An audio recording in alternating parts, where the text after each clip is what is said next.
Hello everyone. Welcome to For Nurses Preparation YouTube channel. I am Neeraj Kumar Kathal. Today is 6 April 2022 and today's important MCQs for upcoming nursing recruitment exams are: first question, Who coined the term schizophrenia? आपको बताना है schizophrenia term किसके द्वारा दी गई थी। Option A क्रैपलिन के द्वारा, sender के द्वारा, ब्यूलर के द्वारा या फिर मेयर ग्रॉस के द्वारा। The right answer is option C Bleuler. Eugen Bleuler ने सबसे पहले सीजोफ्रेनिया टर्म को दिया था। आइए इसके बारे में कुछ और पॉइंट्स को डिस्कस कर लें। A disorder that affects a person's ability to think, feel and behave clearly is called schizophrenia. Schizophrenia एक ऐसी डिजीज कंडीशन है जो किसी भी व्यक्ति की सोचने की क्षमता, महसूस करने की क्षमता और बिहेवियर को बदल देता है। The exact cause of schizophrenia is not known, but a combination of genetics, environment, and altered brain chemistry and structure may play a role. Schizophrenia का एग्जैक्ट कारण क्या है, किस वजह से schizophrenia होता है, इसके बारे में कोई एग्जैक्ट डाटा नहीं है, लेकिन ऐसा माना जाता है कि जेनेटिक्स भी इसके लिए रिस्पॉन्सिबल है, environmental factors, Altered brain chemistry और अल्टर्ड ब्रेन स्ट्रक्चर्स, इन सभी के कारण सीजोफ्रेनिया हो सकता है। यूगन ब्यूलर, इनका पूरा नाम था पॉल यूगन ब्यूलर। ये एक स्विस साइकाइट्रिस्ट थे और इन्होंने ही सीजोफ्रेनिया, सिजोइड और ऑटिज्म जैसे शब्दों को सबसे पहले इस्तेमाल किया था। आप चाहें तो इसका स्क्रीनशॉट ले सकते हैं आपके रिवीजन के लिए। Next question, a specific mask used for preventing H1N1 is. H1N1 flu जो था उसकी प्रिवेंशन के लिए कौन सा स्पेसिफिक मास्क यूज किया जाता है? Venturi mask, rebreather mask, HEPA mask या face mask?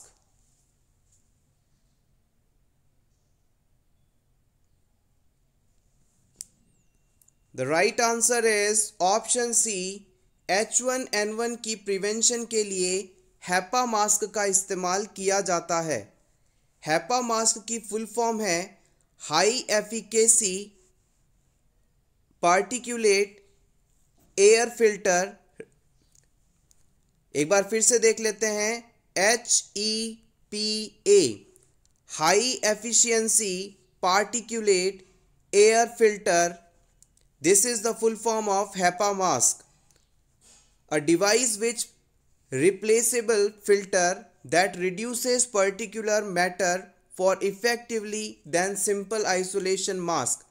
HEPA mask simple mask की तुलना में एक विशेष साइज के माइक्रो ऑर्गेनिज्म को रोकने में सक्षम होता है और H1N1 फ्लू के लिए इसका इस्तेमाल काफ़ी ज़्यादा किया गया था।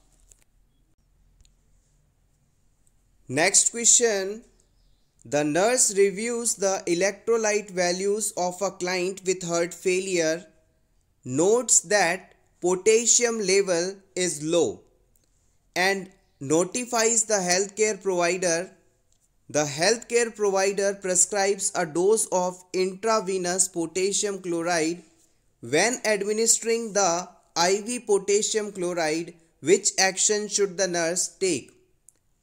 किसी हार्ट फेलियर वाले पेशेंट में पोटेशियम की कमी थी और डॉक्टर ने इस पेशेंट में IV रूट से पोटेशियम क्लोराइड एडमिनिस्टर करने के लिए कहा है। इस पोटेशियम क्लोराइड को एडमिनिस्टर करते समय नर्स के द्वारा कौन सा एक्शन लिया जाएगा? Option 1, inject it as a bolus, हम इसे बॉलस के रूप में एडमिनिस्टर करेंगे।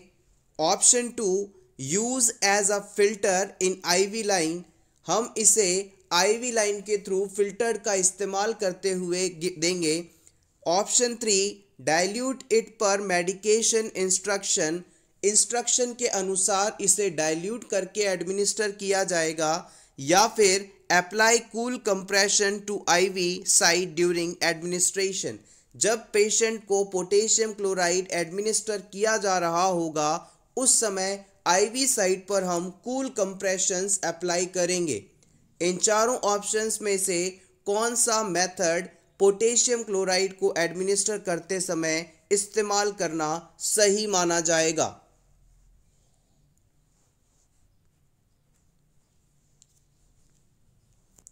The right answer is option 3।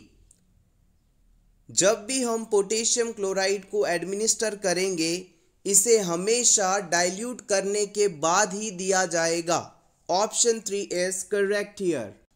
आइए इससे जुड़े कुछ और पॉइंट्स को डिस्कस कर लें। Potassium chloride is a very irritating to vein and must be diluted to prevent phlebitis and is administered using IV pump. Potassium chloride never administered as bolus injection. Potassium chloride जो drug है इसे जब भी हम IV route से administer करते हैं तो इसे सबसे पहले डाइल्यूट किया जाता है, यानी इसमें इसके कॉन्सेंट्रेशन को हल्का करने के लिए कोई और सब्सटेंस या फ्लूइड मिक्स किया जाता है। इसके बाद इस ड्रग को हम बहुत ही स्लोली या आईवी पंप के थ्रू एडमिनिस्टर करते हैं। और याद रखिएगा सबसे ज़रूरी बात इस क्वेश्चन के द्वारा ये बतानी है कि इस मेडिसिन को पोटेशियम क्लोराइड को आप कभी भी बोलस इंजेक्शन के रूप में एडमिनिस्टर ना करें। बोलस इंजेक्शन का मतलब है कि आपने मेडिसिन को इंजेक्शन में लोड किया और तेजी से पेशेंट के अंदर आईवी पुश कर दिया। अगर आपने पोटेशियम क्लोराइड तेजी से आईवी पुश कर दिया तो पेशेंट में सडनली अचानक से हार्ट अपना फंक्शन बंद कर देगा और कुछ ही सेकंड्स के अंदर पेशेंट की डेथ हो सकती है। तो हमेशा याद रखें कभी भी पोटेशियम को आप बिना डाइल्यूट किए नहीं देंगे, यानी पहले इसे डाइल्यूट करेंगे और फिर स्लो आईवी इन्फ्यूज करेंगे या पॉसिबल हो सके तो आईवी पंप के द्वारा ही इसे देंगे।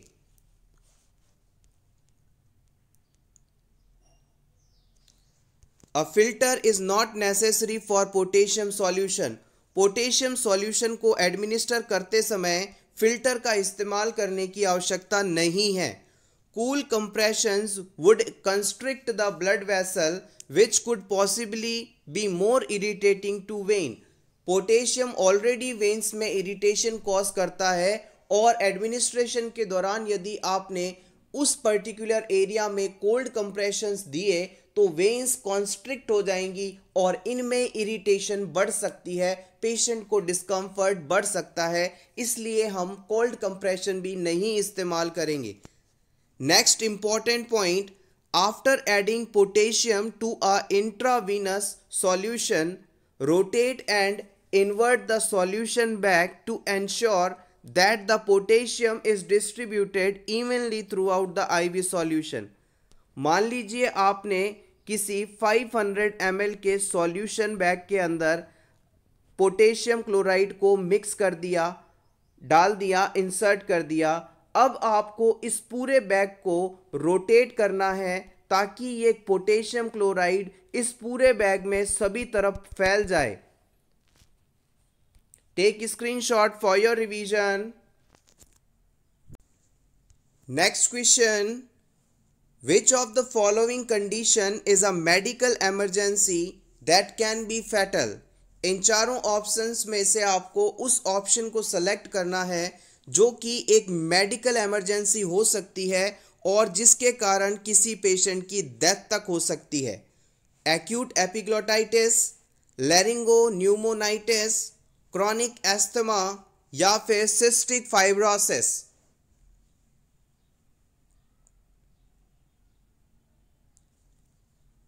The right answer is option A.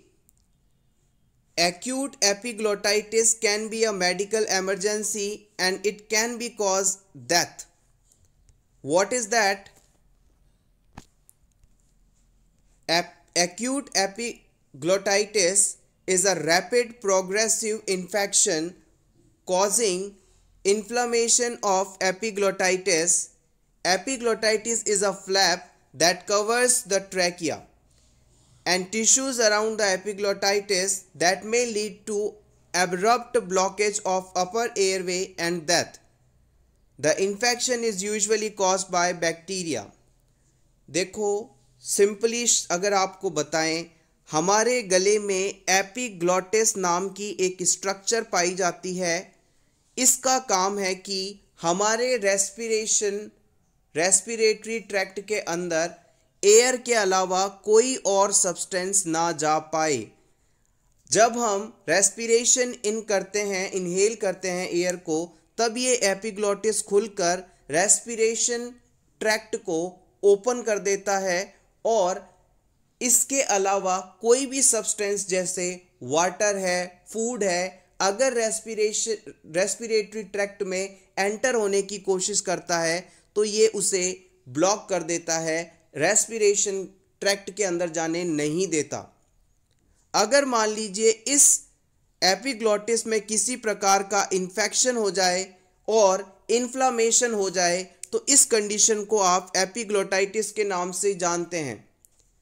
इस इन्फ्लेम्ड एपिग्लॉटिस के कारण यदि एयरवे का ऑब्स्ट्रक्शन हो जाए तो इस कंडीशन में पर्सन सांस नहीं ले पाएगा और पर्सन की डेथ हो जाएगी।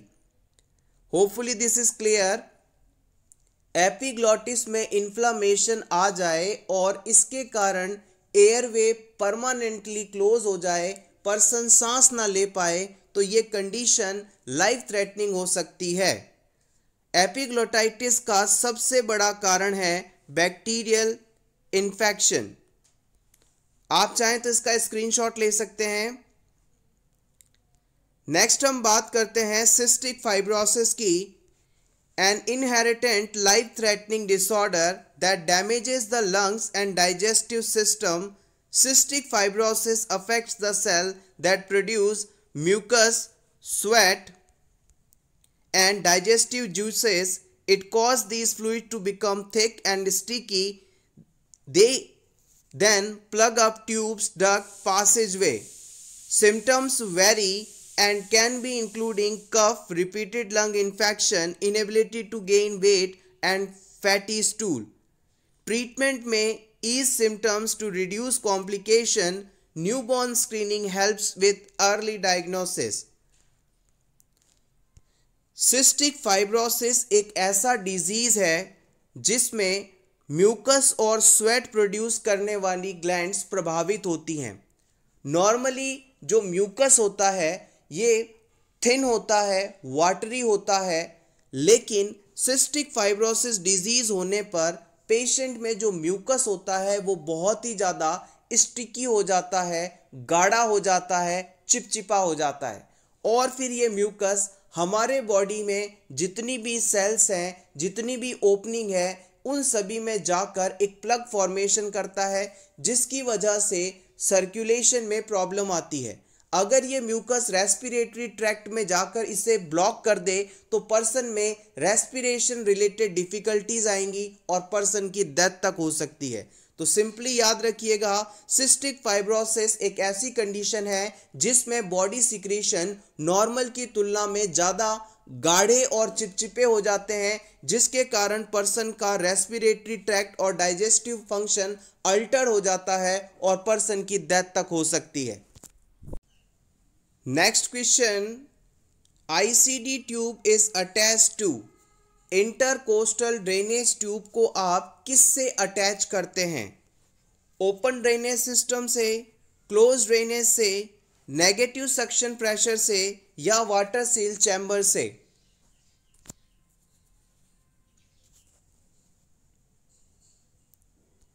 The right answer is option D. ICD tube को हम वाटर सील चैम्बर से अटैच करते हैं।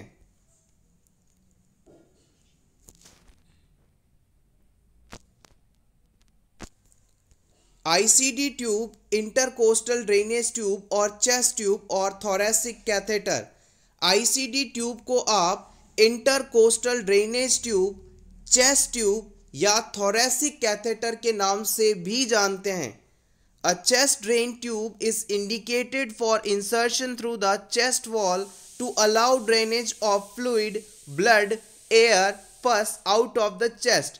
अगर किसी पर्सन के लंग्स के अंदर किसी भी प्रकार का एबनॉर्मल कलेक्शन ऑफ पस, ब्लड, एयर, फ्लूइड हो जाए तो इसे वहाँ से बाहर निकालने के लिए एक ट्यूब को इंसर्ट किया जाता है। इसी ट्यूब को हम आईसीडी ट्यूब या इंटरकोस्टल ड्रेनेज ट्यूब के नाम से जानते हैं। Next question, the client is admitted to unit after cholecystectomy. Montgomery straps are utilized with this client. The nurse is aware that Montgomery straps are utilized on this client because एक patient जिसमें cholecystectomy surgery हुई है, इस surgery के बाद patient को Montgomery straps लगाए गए हैं। आपको बताना है कि इस मोंटगोमरी स्ट्रैप्स को लगाने का क्या पर्पस होता है। Option A, a client is at risk of evisceration. इस क्लाइंट में एविसरेशन का रिस्क है, इसे कम करने के लिए लगाया गया है।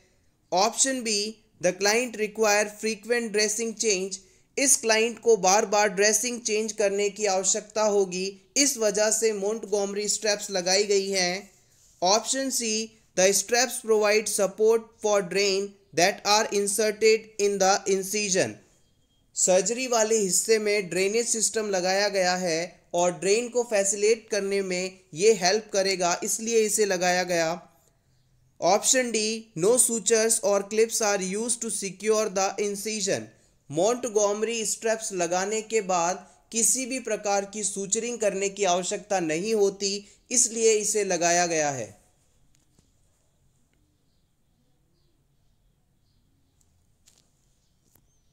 The right answer is option B। Cholecystectomy procedure के बाद पेशेंट में लगातार बार बार ड्रेसिंग को चेंज करने की आवश्यकता होती है और इसी कारण इस जगह पर मोंटगोमरी स्ट्रैप्स को लगाया गया है।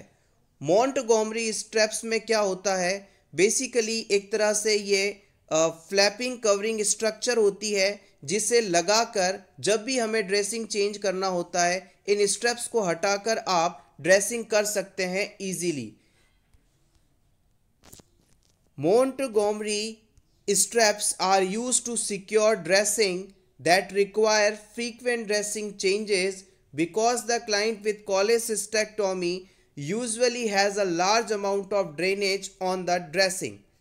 cholecystectomy प्रोसीजर के बाद पेशेंट में लगातार ड्रेनेज आता है, सिक्रीशंस आते हैं, जिसकी वजह से जो ड्रेसिंग की जाती है उस एरिया में वो बार बार गीली हो जाती है और इस ड्रेसिंग को बार बार बदलना पड़ता है। इसी कारण मोंटगोमरी स्ट्रैप्स का इस्तेमाल हम कर रहे हैं। Montgomery straps are used for clients who are allergic to several types of tape. इसके अलावा मोंटगोमरी स्ट्रैप्स का इस्तेमाल उन सभी पेशेंट्स में किया जा सकता है जिन्हें किसी प्रकार की टेप से एलर्जी हो। The client is not higher risk of evisceration than other clients, so answer A is incorrect। Patient में एविसरेशन होने का रिस्क नहीं है, इसलिए हम इस ऑप्शन को गलत मानते हैं। एविसरेशन शब्द का मतलब होता है जिस जगह पर आपने सर्जरी की है और स्टिचेस लगा दिए हैं, लेकिन किसी कारण से इस एरिया में दबाव पड़ने के बाद ये इंसिजन्स टूट जाएं और ये घाव वाला एरिया, सर्जरी वाला एरिया ओपन हो जाए और इस जगह से कोई ऑर्गन प्रोट्यूड अगर हो जाए, बाहर निकल जाए, तो ये कंडीशन एविसरेशन कहलाता है। एक बार फिर से समझिएगा, अगर मान लीजिए किसी पेशेंट के एब्डोमेन वाले एरिया में आपने सर्जरी की और पेशेंट में लगातार खांसी आ रही है, कफिंग एपिसोड आ रहे हैं, तो कफिंग के कारण इस पर्सन का इंट्रा एब्डोमिनल प्रेशर बढ़ेगा और इंट्रा एब्डोमिनल प्रेशर बढ़ने के कारण यहाँ पर जो टाँके लगे हैं, स्टिचेस लगे हैं, ये टूट जाएंगे और ये घाव खुल जाएगा और फिर जो दबाव पड़ेगा उसके कारण यदि इंटेस्टाइन इस घाव से बाहर आ जाती है, पेट से बाहर की तरफ आ जाती है, तो ये कंडीशन एविसरेशन कहलाती है। ये टर्म भी प्रीवियस एग्जाम में पूछी गई है, इंपॉर्टेंट है। इसके अलावा अगर किसी हिस्से में घाव ओपन हो जाता है, वहां से कोई ऑर्गन बाहर नहीं निकलता, तो इसे डेहिसेंस के नाम से जानते हैं। Next question, an adult client is admitted with a diagnosis of left-sided congestive heart failure. Which assessment finding would most likely be present? किसी पेशेंट को लेफ्ट साइडेड हार्ट फेलियर हुआ है तो इसमें कौन से सिम्टम्स देखने को मिलेंगे? Distended neck veins, dyspnoea, hepatomegaly, pitting oedema.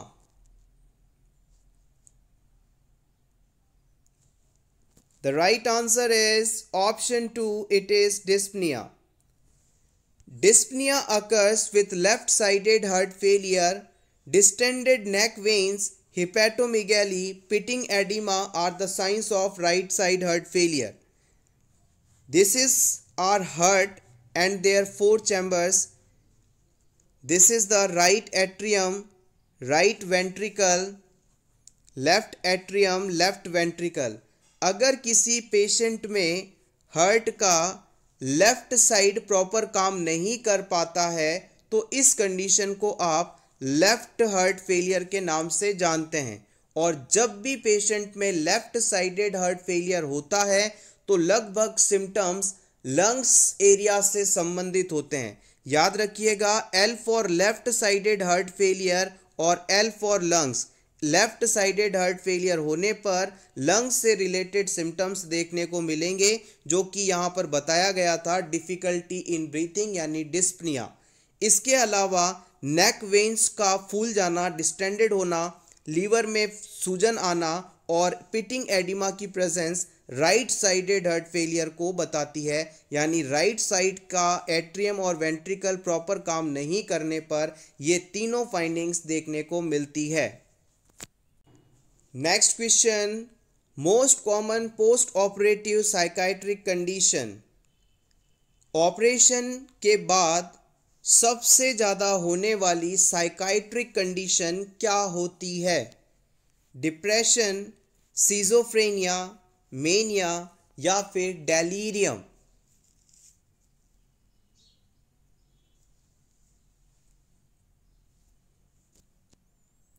The right answer is option D.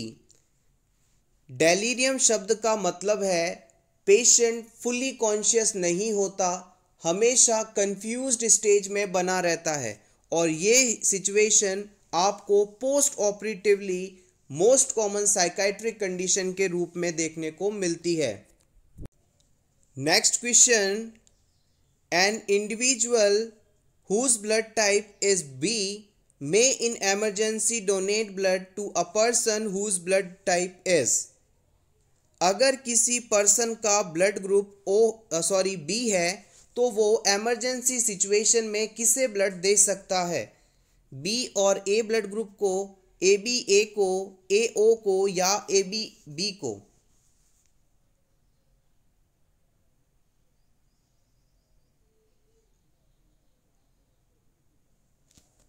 The right answer is option D. Karl Landsteiner ने ब्लड ग्रुपिंग सिस्टम दिया था और उन्होंने बताया था कि हमारे ब्लड में मौजूद एंटीजन की प्रेजेंस के आधार पर हम ब्लड ग्रुप को 4 टाइप्स में बांट सकते हैं। अगर किसी पर्सन के ब्लड में ए एंटीजन है तो उसका ब्लड ग्रुप होगा ए, बी एंटीजन होने पर बी ब्लड ग्रुप और ए और बी दोनों एंटीजन होने पर ए बी ब्लड ग्रुप, और जिनमें एंटीजन नहीं होता उसे हम ओ ब्लड ग्रुप के नाम से जानते हैं। याद रखिएगा, जब भी ए एंटीजन होता है तो इसमें बी एंटीबॉडी होता है और बी एंटीजन यानी बी ब्लड ग्रुप वाले पर्सन में ए एंटीजन एंटीबॉडी होता है, और ए बी जिनका ब्लड ग्रुप होता है, ए बी जिनमें एंटीजन होता है, उनके अंदर कोई भी एंटीबॉडी नहीं होता, और ओ एंटीजन वाले पर्सन के ब्लड ग्रुप में ए बी एंटीबॉडी पाए जाते हैं। तो याद रखिएगा, अगर किसी पर्सन का ब्लड ग्रुप बी है तो वो ए बी और बी ब्लड ग्रुप वाले पर्सन को दो ग्रुप ब्लड दे सकता है, डोनेट कर सकता है। इसके अलावा ओ जो ग्रुप होता है इसे आप यूनिवर्सल डोनर के नाम से जानते हैं, और ए बी ब्लड ग्रुप को यूनिवर्सल रेसिपिएंट के नाम से जानते हैं। ये सभी को ब्लड दे सकता है, ये सभी से ब्लड ले सकता है। Next question, what does right upper quadrant pen that develops 48 hours after an overdose of aspirin indicate?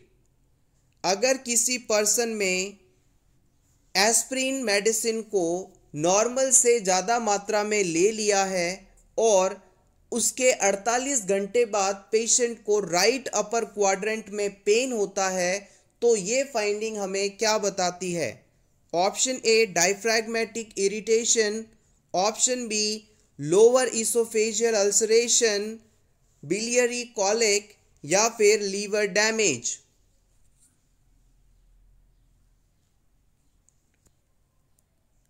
The right answer is option D, it is liver damage.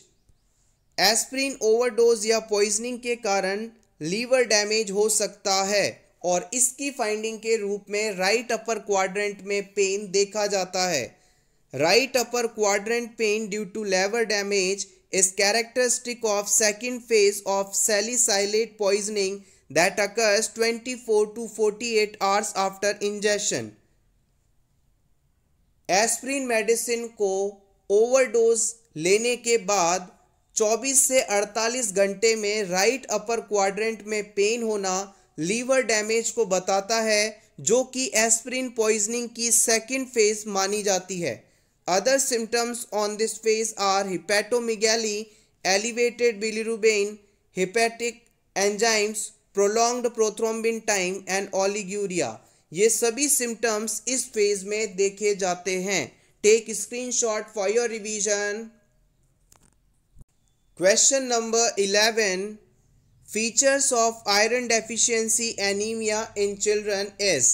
Iron deficiency anaemia होने पर बच्चे में कौन से features देखने को मिलेंगे? Weight loss, decrease muscle strength, decrease activity level, या फिर option B and C both?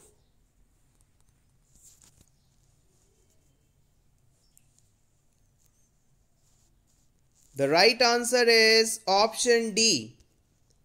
अगर पर्सन को आयरन डेफिशिएंसी एनीमिया होता है तो इस सिचुएशन में मसल स्ट्रेंथ और एक्टिविटी दोनों ही कम होने लगेंगी। पर्सन के मसल्स में ताकत नहीं रहेगी और पर्सन थोड़ी बहुत भी एक्टिविटी करने पर थक जाएगा। बच्चा थोड़ा भी खेलेगा तो उसे बहुत ही ज़्यादा थकान फील होगी। Next question, The purpose of lymph nodes is to trap. lymph nodes किसे ट्रैप करती हैं? एंटीजेंस को, मैक्रोफेजेस को, हॉर्मोन्स को, या फिर आरबीसीज को?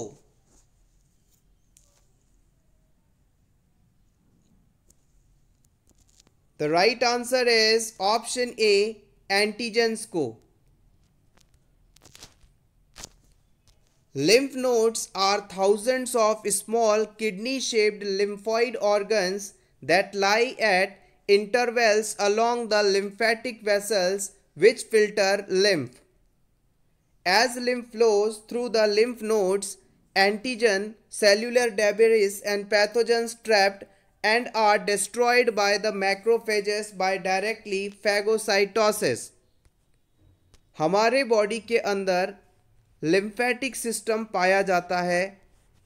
इस लिम्फेटिक सिस्टम के अंदर लिम्फ वेसल्स होती हैं और साथ ही साथ किडनी के शेप वाली लिम्फ नोड्स भी पाई जाती हैं। जब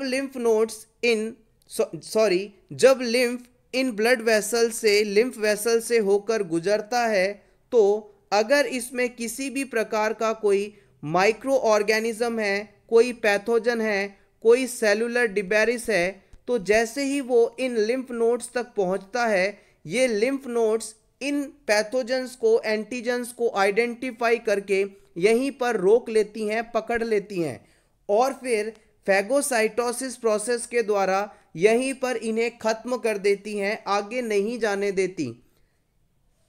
होपफुली आपको ये समझ में आ गया होगा कि लिम्फेटिक सिस्टम जो है बॉडी का एक प्रोटेक्टिव सिस्टम है, जिसके अंदर जब भी बॉडी का लिम्फ होकर निकलता है, तो अगर इसमें किसी भी प्रकार का कोई एंटीजन है, सेलुलर डिबेरिस है या फिर पैथोजन है, तो वो उसे तुरंत आइडेंटिफाई करके लिम्फ नोड में ही पकड़ लेता है, ट्रैप कर लेता है और फिर वहां पर फैगोसाइटोसिस प्रोसेस के द्वारा मैक्रोफेजेस इसे डिस्ट्रॉय कर देते हैं। Next question, an infant has been found to be human immunodeficiency virus positive. When teaching the infant's mother, which action should the nurse instruct mother to take? किसी newborn baby में HIV infection पाया गया है और इस infant की care करते समय मदर को कौन सा इंस्ट्रक्शन देना सही माना जाएगा? सिंपली HIV पॉजिटिव बच्चे की केयर के लिए कौन सा स्टेटमेंट सही है, ये आपको सेलेक्ट करना है। आपके ऑप्शंस हैं, option 1, check the anterior fontanelle for bulging and the sutures for widening each day.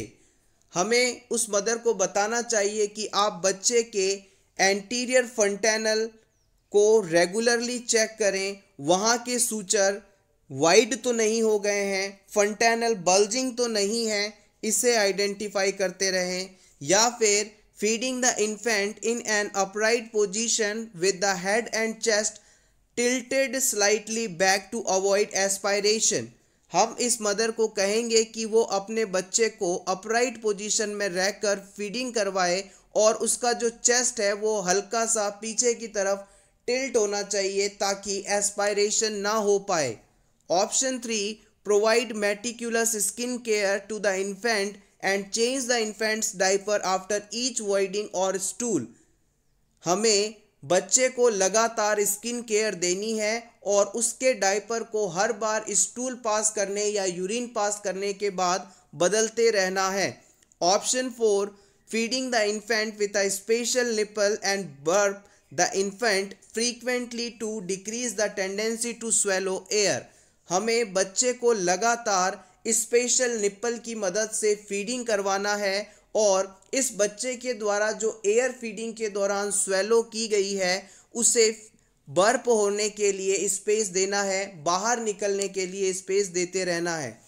कौन सा ऑप्शन इस HIV पॉजिटिव इन्फेंट के लिए सही माना जाएगा? The right answer is option 3।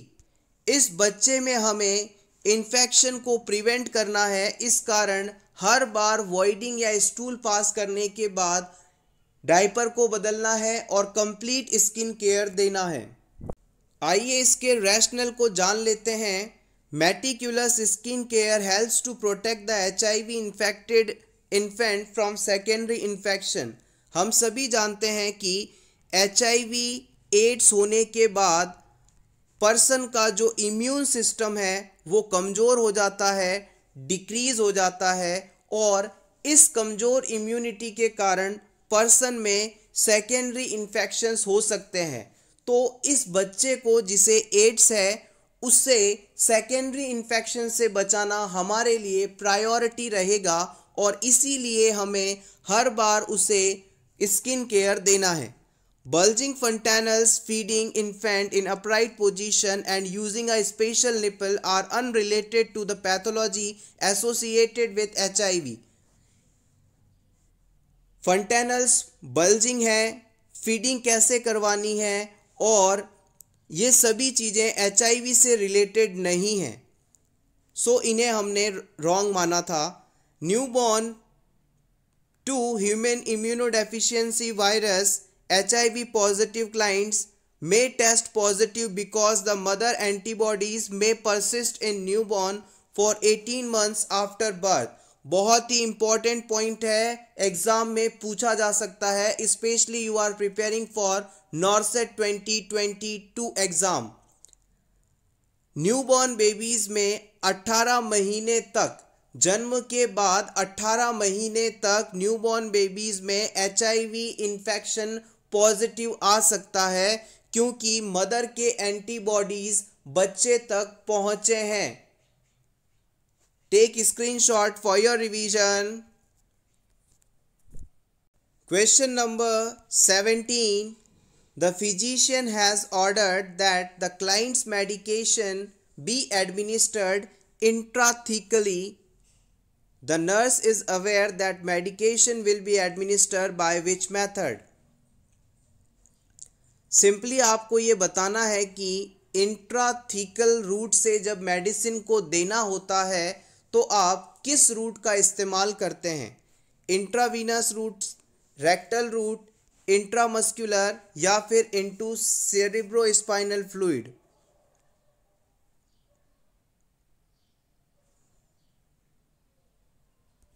The right answer is option D.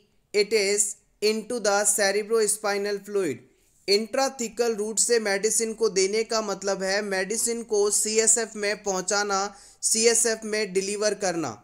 Intrathecal medication are administered into the cerebrospinal fluid. This method of administration medication is reserved for the client with metastasis, the client with chronic pain or the client with cerebrospinal infection. Intrathecal route का इस्तेमाल उन सभी patients में किया जाता है जिन्हें cancer का मेटास्टेसिस हो चुका है या फिर क्रॉनिक पेन से सफरिंग है या फिर CSF का इन्फेक्शन हुआ है। इनके ट्रीटमेंट के लिए इस रूट का इस्तेमाल स्पेशली किया जाता है। Next question, all of the following are signs of anaemia in patient except. इन चारों ऑप्शंस में से आपको उस ऑप्शन को सिलेक्ट करना है जो कि एनीमिया का साइन नहीं है। Option A yellowness of skin, option B tachycardia, option C dyspnoea on exertion, option D lethargy.